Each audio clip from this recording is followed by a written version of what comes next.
I am asking humanity to expand its beliefs, not to abandon them, to enlarge them to include new thoughts and new ideas, which could allow us to know God even better and to know ourselves even better as well, thus to heal the misunderstandings we have about all of that, and therefore to heal the world.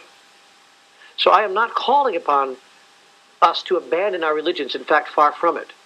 Nor am I saying that our religions are wrong in what they've taught us. Someone made the point to me in the intermission in the other room, you didn't mention all the good that religion does. You're right, I didn't. Because that's not the point of my talk tonight. I'm not here talking about that. We all know that. And it's true. But for the record, let me say, what we all know, that 90% of what our religions have given to us is good and true and wonderful. We are inspired by it, we are served by it, we are enlarged by it, and we are blessed by it. And that's what's true. But I'm not here talking about that now. I'm here talking about the 10% that's killing us. Because if we simply say, because they've done good with 90% of it, we'll just not discuss the 10% of it, that's what people have been saying for the past several thousand years, which has allowed the 10% to continue, so that the minority of views can inspire the minority of people, and the radical ideas can fire the engine of the radical human beings that are destroying life as we know it on this planet. And to not admit and acknowledge that is to refuse to acknowledge that the emperor is wearing no clothes. It's time for us to say what's so. Because you can't solve the problem until you notice and acknowledge and admit what the problem is.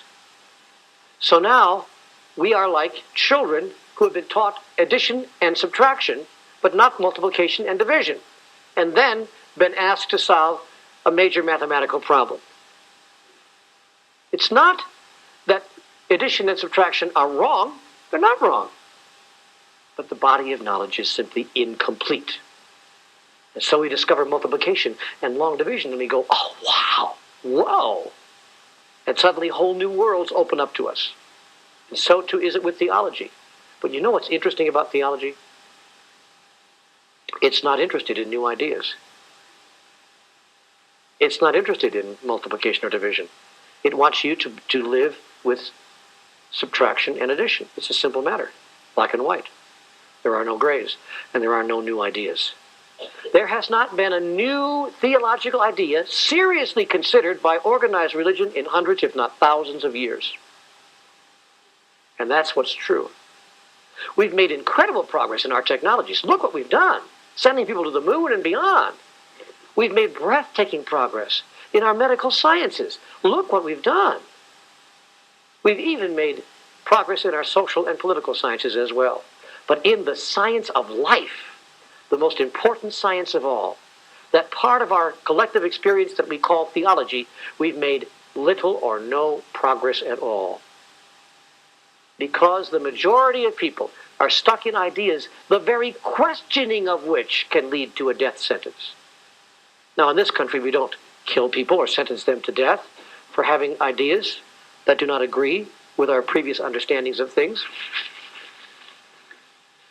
But we do make it difficult for them nonetheless. Let me share with you the story of Reverend David Benke so that you can understand the nature of religion as it now exists in the United States. You all know what happened last September 11th, but you may not know what happened, before this past September 11th, but you may not know what happened on September 23rd following that. In New York City on September 23rd, there was a huge interfaith service at Yankee Stadium. 70,000 people showed up. They came there to be healed. They came there to unite. They came there to join together in a common understanding and in a shared hope. And on the stage across the infield were representatives of each of the faith traditions of New York City. There was a Catholic priest, and there was a Jewish rabbi, and there was an Islamic ulama, and there was a Lutheran minister, and like that. And they stood there on the stage, and each in turn said a prayer to the God of his or her understanding through the tradition of his or her deepest truth. And when the prayers were over, feeling at that stadium was even more a feeling of oneness, of togetherness, of acceptance and mutual tolerance and love. And a great healing did take place, and some hope was brought back to the people of New York just a few days after September 11th. But 2 weeks after that interfaith service at Yankee Stadium, the Reverend David Banke, who was the Lutheran minister at that service, was brought up on charges by a committee of clergymen of his church, which was the Lutheran Church Missouri Synod.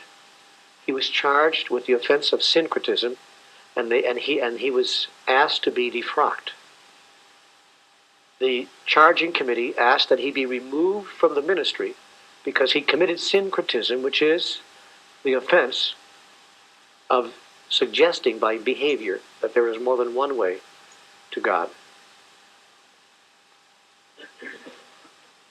This minister stood there at Yankee Stadium and healed 70,000 people.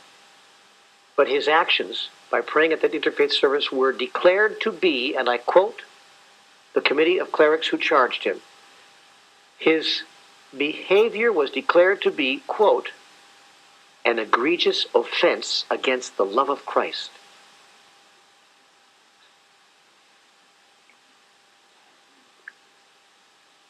And he was defrocked. He was removed from the ministry, as I understand it, because Lutherans of the Lutheran Church Missouri Synod are not allowed to pray in the presence of who they declare to be heretics, and they declare people of other faiths, especially the ministers of those faiths, to be heretics indeed. Now, I tried to wrap my mind around the logic of that church, and I said to myself, let me see if I understand. Because even if I accept their premise that everyone else on the stage was a heretic, what better place to pray?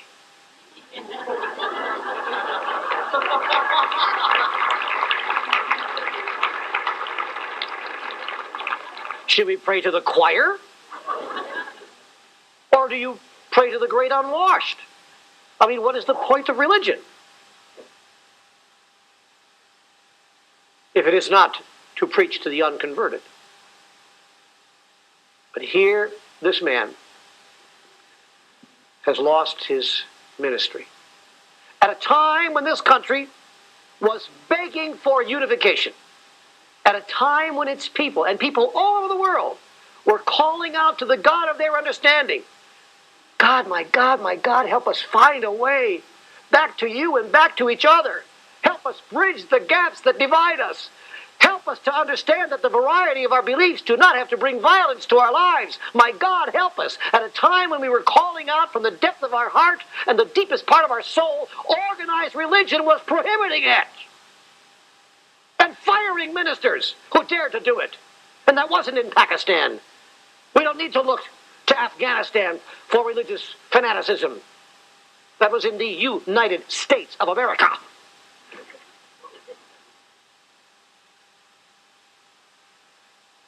We have a problem. We have a problem. And I am saying the emperor is wearing no clothes.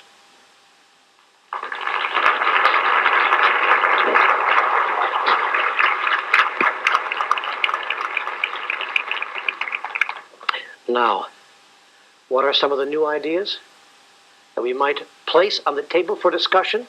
And let me make it clear that as I bring you these new revelations tonight, I am not suggesting in any way, shape, manner, or form that this is the new truth we should now accept, that this is the new thought we should now embrace, that this is the new gospel that we should now follow. I am saying, let us begin with ideas such as these to open the doors of discussion, to move down the hallway of exploration, that we might reach the clearing of higher understanding.